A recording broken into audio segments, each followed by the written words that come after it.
বন্ধুরা, একটুখানি ভেবে দেখুন তো, আপনার দৈনন্দিন জীবনযাপনে প্রকৃতির একটুখানি ক্ষতি হয় কি না?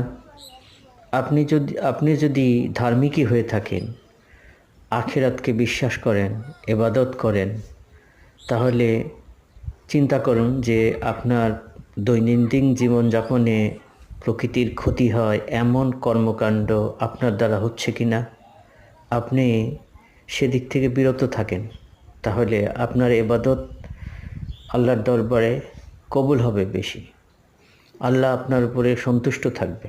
মনে রাখবেন, প্রকৃতির ক্ষতি করা মানে প্রাণীকুলের সমস্ত প্রাণীকুলের কাছে আপনি ঋণী হয়ে যাওয়া, তাদের ক্ষতি করা।